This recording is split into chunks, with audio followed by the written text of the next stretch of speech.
Let's go over some debugging of the quadratic integrate and fire circuit. Um, the first thing is that if your slope is a lot faster than you think it should be, chances are this resistor is incorrect, right? And it can throw everything off.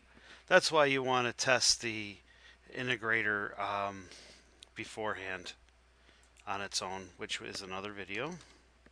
So that's 42K. We'll go back. All right.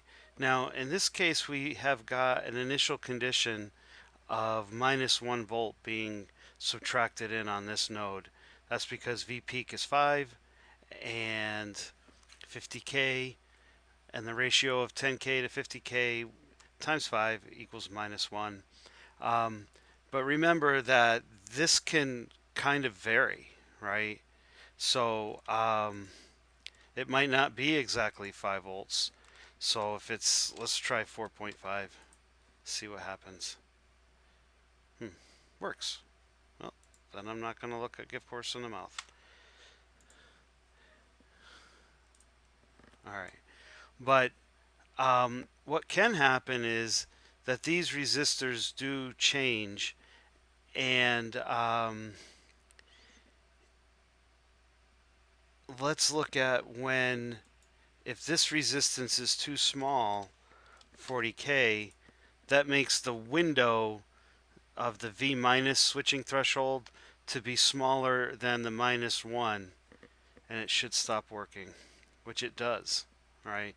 You don't get anything. Um, if I do 49K even, I kind of get this spike and then something weird. So really, even though I put 50K here, right, because these resistances and things can vary, I didn't do it when I first built the circuit, but my second iteration, I set this to 55K. That way, the V negative switching threshold is definitely above the 1 volt. And what happens is that it doesn't switch exactly at 1, right? But it it when I fixed that, it worked first time. Then another mistake that happened, oops, is um, maybe because I'm working on my own. When I put the circuit in, I soldered this backwards.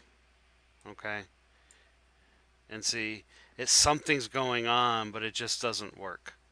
All right.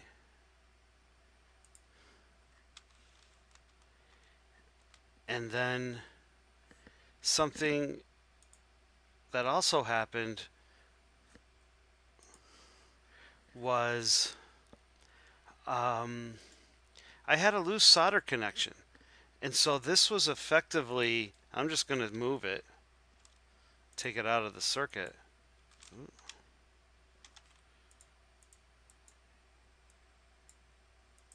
Okay.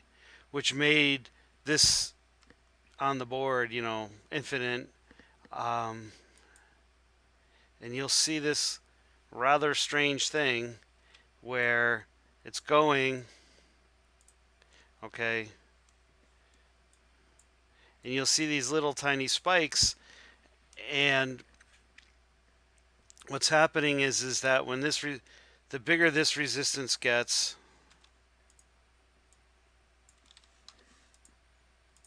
actually,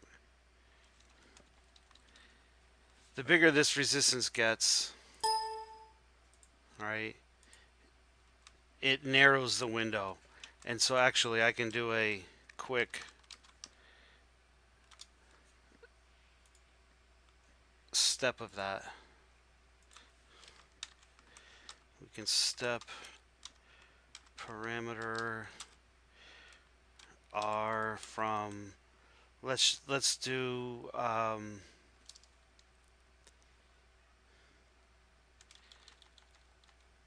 let's step it by decade. All right, and we'll actually start at 10K, then go to 10 meg, and we'll take one step per decade. All right. Doesn't work, doesn't work, doesn't work. No, let's get rid of that. So this one, it's not working at all. Then it goes above 50K, it starts spiking, but then it keeps getting the trip window, the hysteresis window keeps getting smaller and smaller and smaller. All right, we can do that one more time and take 5 per decade. Okay.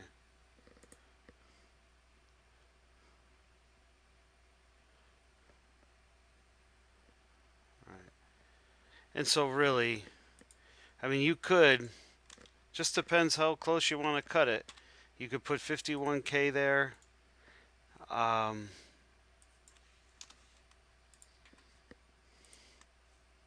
And it'll work, but I went for safety. So those things that I mentioned, turning this backwards, having this effectively infinite, um, having the wrong thing, the wrong resistor value, are all things that really happened to me on while I was building the circuit. But because I went one block at a time, it all worked when I finally put it together. And when I was finally putting it together, I was having trouble with this reset, and I didn't have to worry about the rest of the circuit. I just had to worry about that. And then when this thing wasn't working, that caused an issue too.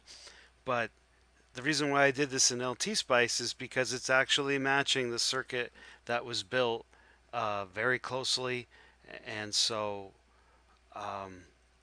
sometimes I even went to LT Spice to see if I could mimic what I was seeing on the scope to make sure that I